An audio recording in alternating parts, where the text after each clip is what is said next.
이 시간 주신 하나님의 말씀 함께 찾아 읽도록 하겠습니다. 로마서 11장 32절 한 절 말씀입니다.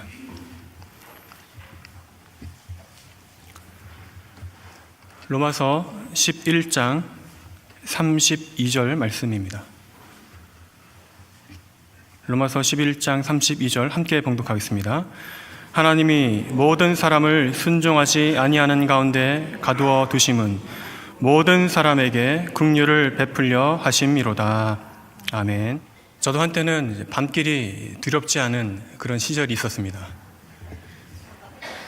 한참 혈기왕성할 때는 으슥한 골목길을 다닐지라도 두려움 없이 강도를 만나면 내가 때려 눕히겠다는 그런 자신감을 가지고 살았었습니다. 근데 지금은 그렇지 않습니다. 컴컴한 골목길은 되도록이면 가지 않습니다. 가로등이 혹시 꺼져 있거나 또 저기 알 수 없는 신혼 미상의 젊은이들이 모여 있으면 애써 외면하고 돌아갑니다. 한참 젊을 때와 달리 어떤 삶의 애착이라고 할까요? 아니면은 그런 조심성 때문에 아무것도 가진 것 없다고 생각했던 총각 때와는 달리, 젊을 때는 달리 지금은 또 지켜야 할 것들이 나름대로 많이 있기 때문에 그런 조심성이, 걱정이 많아진 것 같습니다. 그런데 그런 인생에 대한 두려움과 또 그런 걱정들은 저뿐만 아니라 우리 삶이 다 그런 것 같습니다. 어찌 보면 우리는 어두운 그런 밤길을 혼자 걸어가는 것을 두려워하는 그런 마음들을 가지고 있을 것입니다. 우리 삶이 그렇다는 것입니다. 불확실하고 예상할 수 없고 때로는 원치 않는 길을 가야 하는 그러한 두려움 인생이 그런 것들이 우리 삶입니다.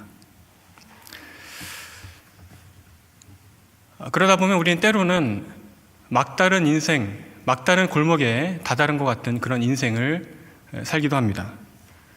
사방이 깜깜한 어둠에 둘러싸여 있고 하늘에는 달빛조차도 보이지 않는 그런 암흑으로 둘러싸여져 있는 그런 현장에 우리가 서 있는 것도 경험하긴 합니다.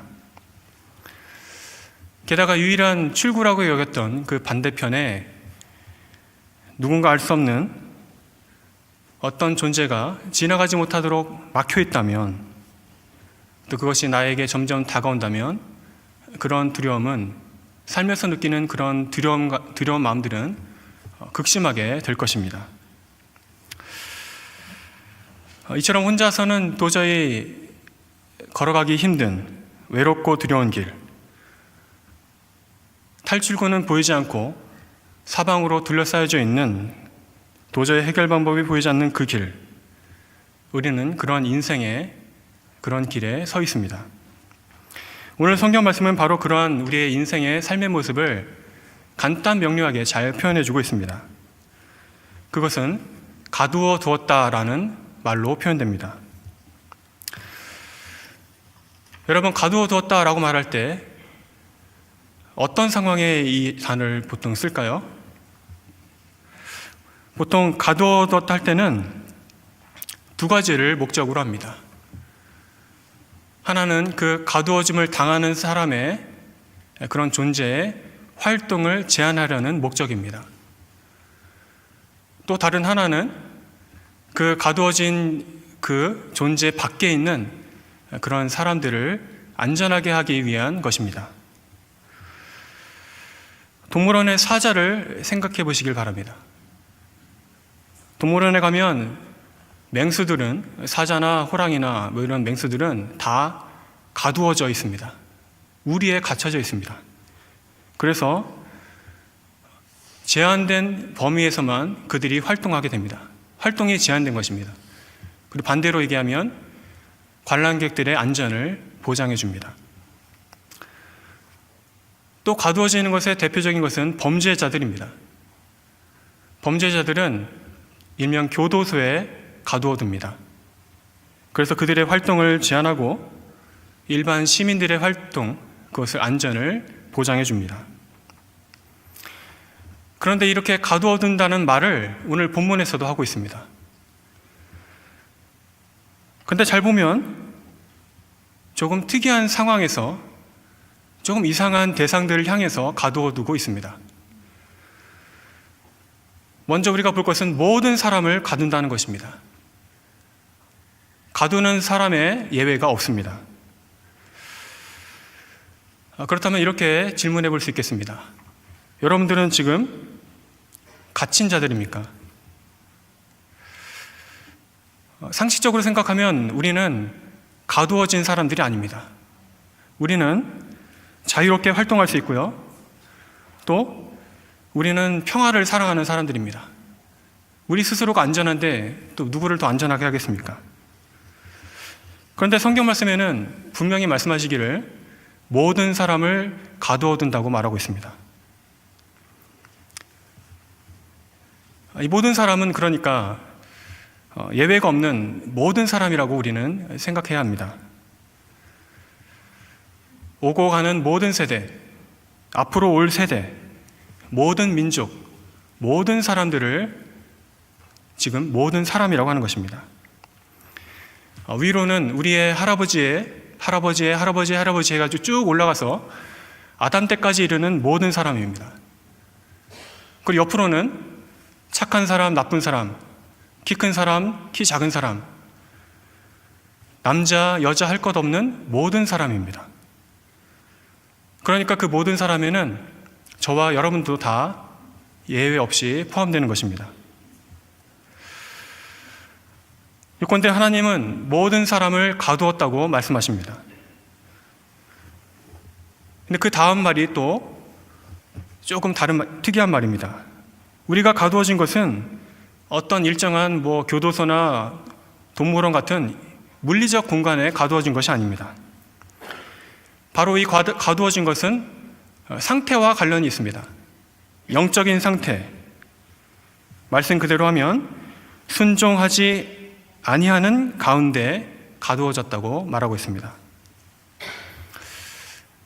이 말이 좀 어려운 것 같지만 간단히 말하면 이겁니다.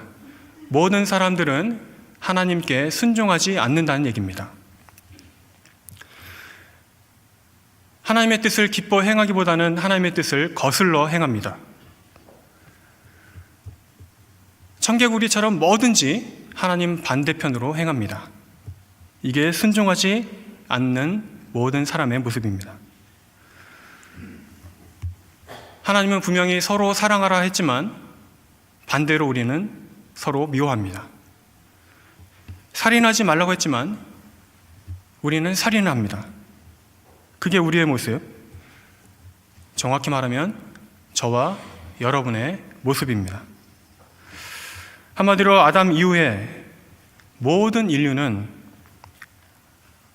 이러한 청개구리와 같은 하나님께 순종하지 아니하는 죄인의 상태에 갇혀 있습니다.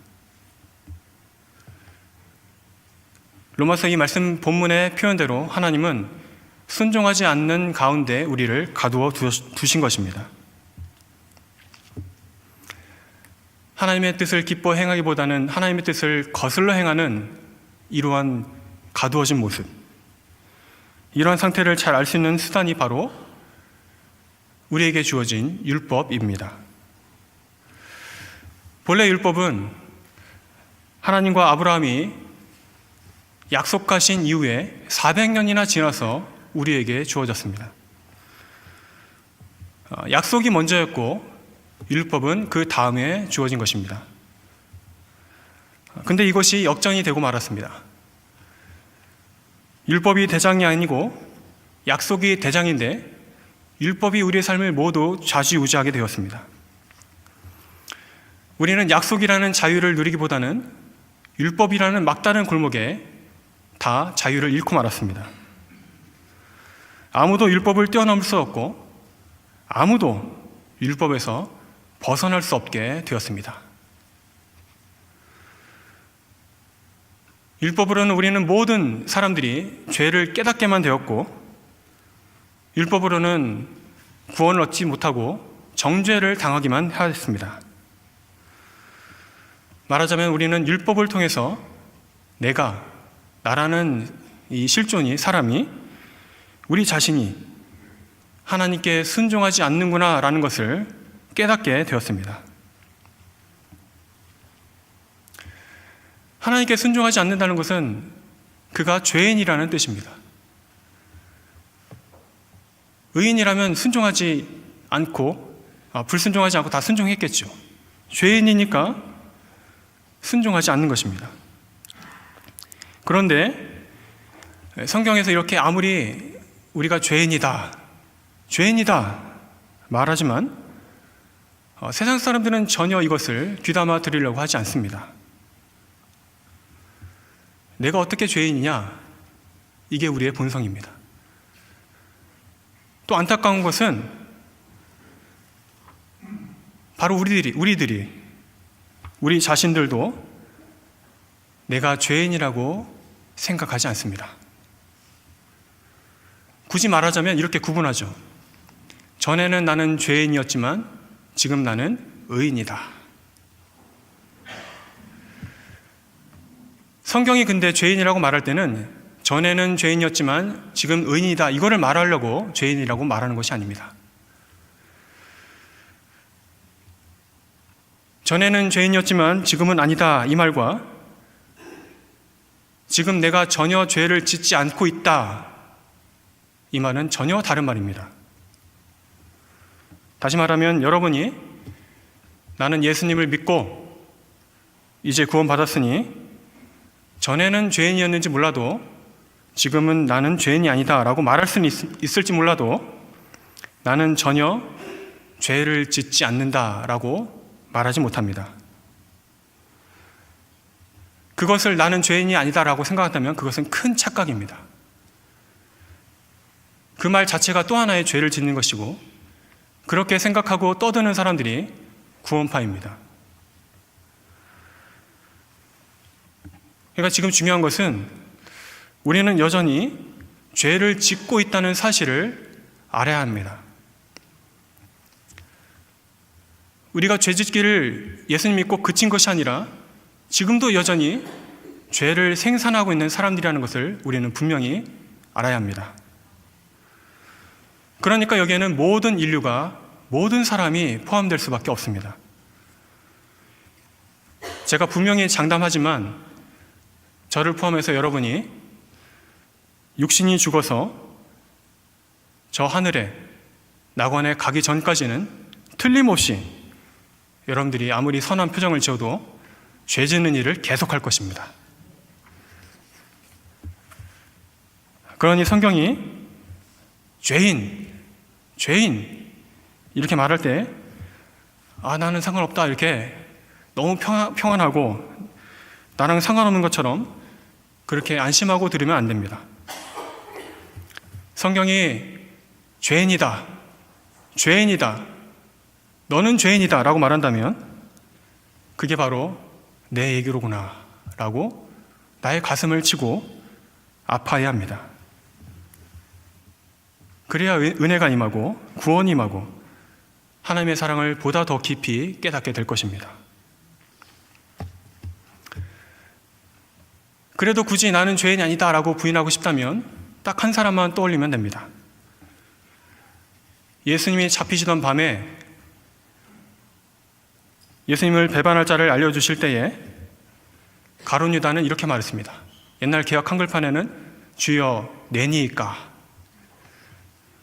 지금 개역 개정판에는 주님 나는 아니지요. 이게 죄인의 진짜 모습입니다. 진짜 죄인은 이렇게 얘기합니다. 내니이까, 나는 아니죠. 여러분들이 성경의 죄를 지적받을 때에 주님 내니이까, 나는 아니지요 라고 말한다면 그게 정말로 여러분이 죄인이라는 것을 증거할 뿐입니다. 그래서 예수님이 그 다음에 뭐라고 하셨죠? 내가 말하였도다. 네가 죄인이다. 이게 바로 성경의 정확한 표현입니다. 나는 죄인이 결코 아니라고 말하는, 그래도 나는 저 흉악무도한 살인범들과 같지 않은 0.01% 정도 그래도 깨끗한 그렇게 속에서 외치고 있는, 나는 죄인이 아니라고 말하고 있는 사람들을 향한 성경의 정확한 지적입니다. 다시 말씀드리지만 예수를 믿고 구원을 받으며 예수님의 속죄의 공로에 힘입어서 의롭다 칭함을 받는 것은 틀림없는 사실입니다. 하지만 우리의 본질, 우리의 기질, 우리의 상태는 여전히 우리가 죄인이라고 말하고 있습니다. 성경의 위대한 교리처럼 신부는 의롭다 칭함을 받은 의인이 되었다 할지라도 분명한 것은 우리의 상태는, 신분이 아니라 상태는 여전히 죄인입니다. 우리의 본성이, 우리의 기질이, 우리의 상태가 여전히 죄 짓는 일을 계속하고 있기 때문입니다. 그럼 우리는 어떻게 해야 할까요? 에이, 하나님, 이런 법이 어디 있습니까? 나한테 죄인이 아니라고 하더니 속았다고 하나님께 또 항의해야 할까요? 아니면 나는 그렇지, 자포자기하면서 내 맘대로 살려고 더 자포자기하고 죄를 더 많이 짓고 방탕해야 할까요? 다 그것은 바른 길이 아닙니다. 오히려 그럴수록 우리는 하나님의 은혜, 정확히 말하면 예수 그리스도의 은혜에 힘입어 살아야 합니다. 그리스도의 은혜를 의지하여 나아가야 합니다. 오늘 본문에도 이렇게 말씀합니다. 하나님이 모든 사람을 순종하지 아니하는 가운데 가두어 두심은 모든 사람에게 긍휼을 베풀려 하심이로다. 아멘. 하나님이 모든 사람을 긍휼히 여기신다는 것입니다. 모든 사람에게 긍휼을 베풀려 주시려고 우리를 죄인의 상태에 그냥 내버려 두셨다는 것입니다. 비록 예수님 믿고 구원받았다 할지라도 여전히 우리가 저 하늘에 낙원에 가기 전까지는 우리가 하나님의 은혜가 여전히 필요하다는 것을, 우리가 여전히 죄인이라는 것을, 신분은 그렇지 않을지라도 상태는 여전히 죄를 짓는 죄인이라는 것을 깨닫도록 그렇게 우리를 계속해서 순종하지 아니하는 상태에 가두어 두신 것입니다. 이것이 우리가 거듭났다 할지라도 여전히 죄를 짓는 이유라고 할 수 있습니다.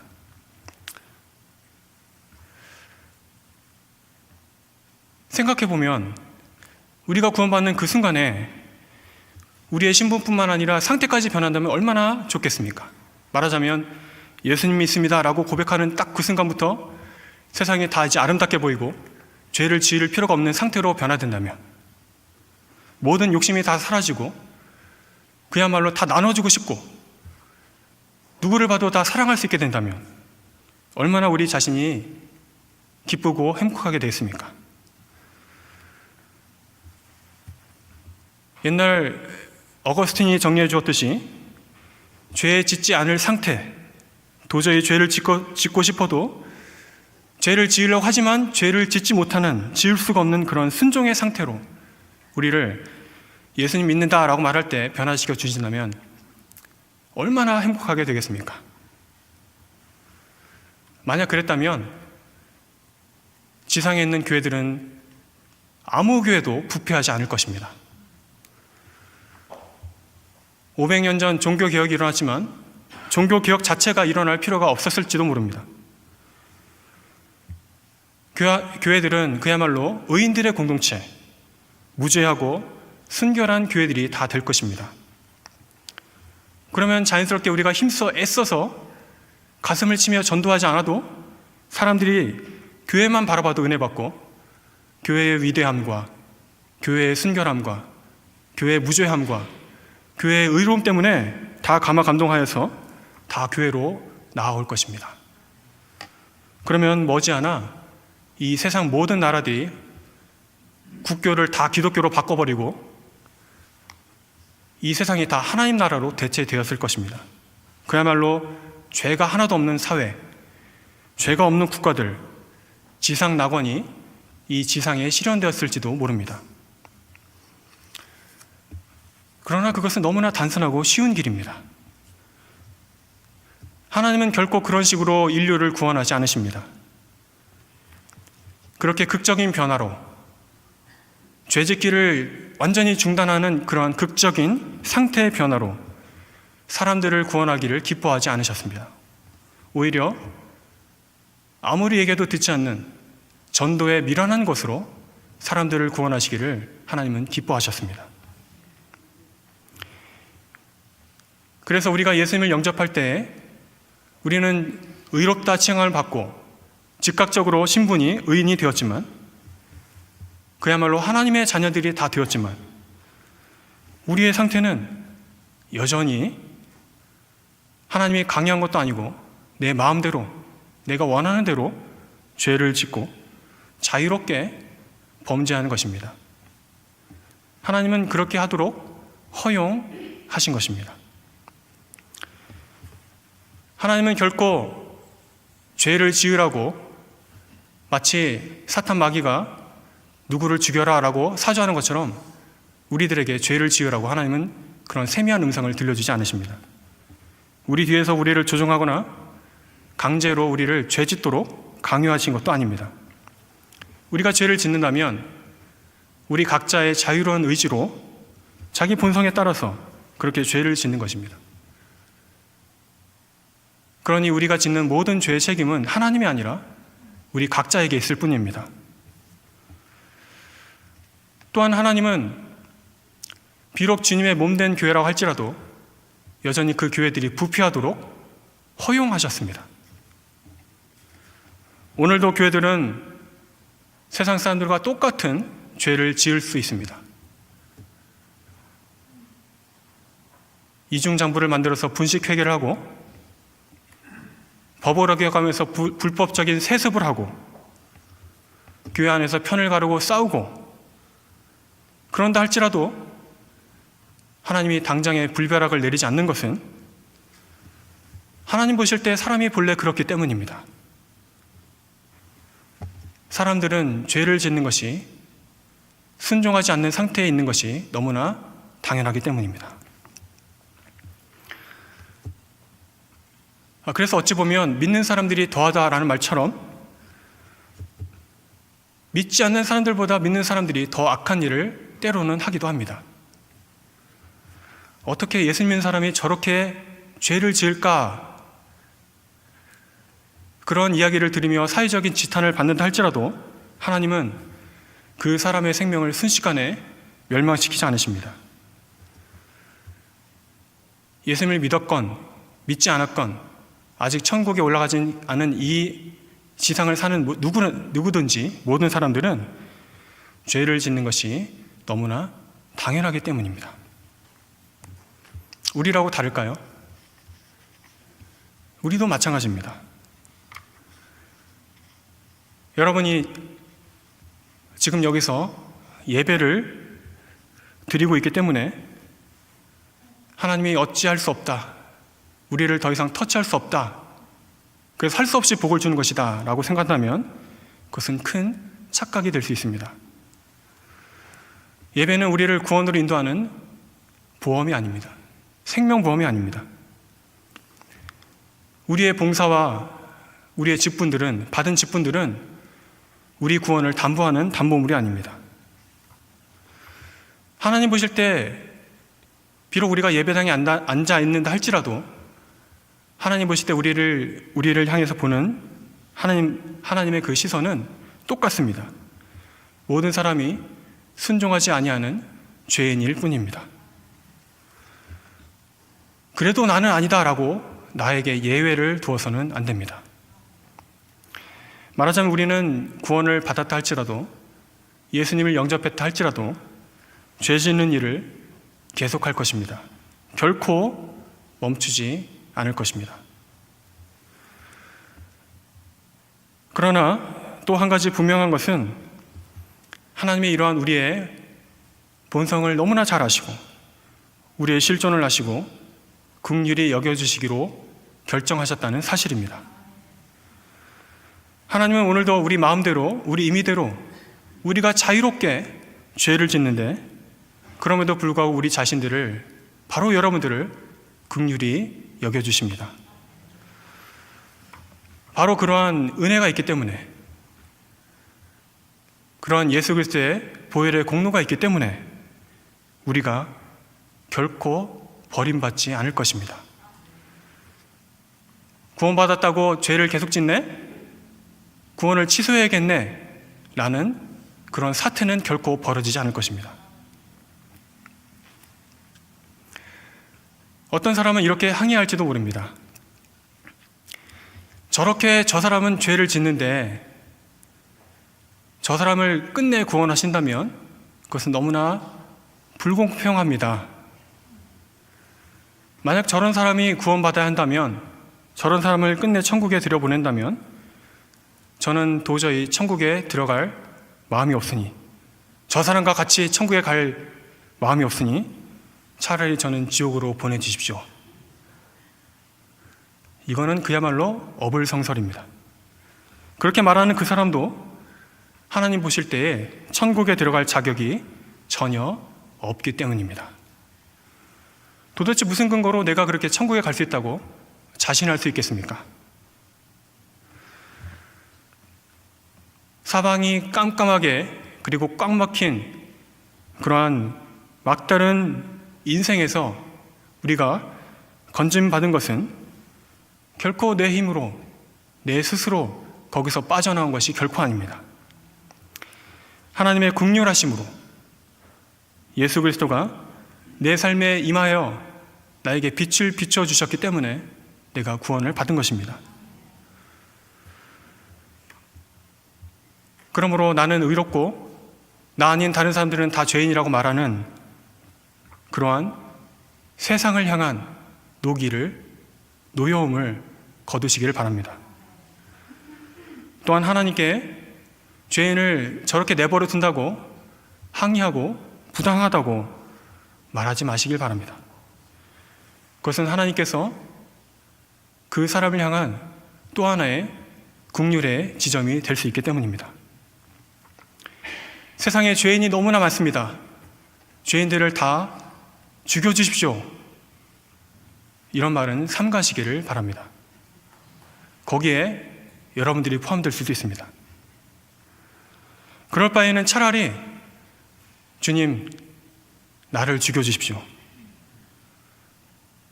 저 같은 죄인을 왜 아직도 살려두십니까? 라고 말하는 게 훨씬 더 낫습니다. 또한 내게 주신 그 은혜를 조금이라도 저 사람에게 좀 나눠주십시오. 이렇게 해야 멋진 신자입니다. 또 그게 바로 예수님이 우리를 대하신 모습입니다. 실로 예수님께서는 우리의 모든 죄를 대신 지고, 예수님이 저런 바리새인들을 다 죽여라, 천사들을 동원해가지고 지금 우리를 거스르는 모든 사람을 죽여라, 이렇게 죄인들을 특정해서 죽이신 것이 아니라 예수님 자신이 마치 죄인인 것처럼 스스로 죽음으로 가셨습니다. 실로 우리의 모든 죄를 대신 지고 예수님은 죽으셨습니다. 죄인을 죽여달라고 한 것이 아니라 자기가 죄인인 것처럼 죽으셨습니다. 그러한 예수님의 본을 받으시길 바랍니다. 내 의로움을 자랑하지 마시고 내 힘과 내 공로는 전혀 무가치하다는 것을 아시고 오직 예수 그리스도의 이름을 의지하고 예수 그리스도의 공로를 의지하여 우리 인생 가운데 참된 자유와 평안을 누리시기를 바랍니다. 이처럼 주님께서 우리를 긍휼히 여겨주시고 나를 긍휼히 여겨주신다는 그 말씀을 믿고 따르는 자에게 평강이 임할 줄로 믿습니다. 주님 주시는 평안으로 오늘도 낙심하지 마시고 그러한 주님이 주시는 죄에서 우리를 자유케 하시는 그러한 자유를 누리시기를 바랍니다.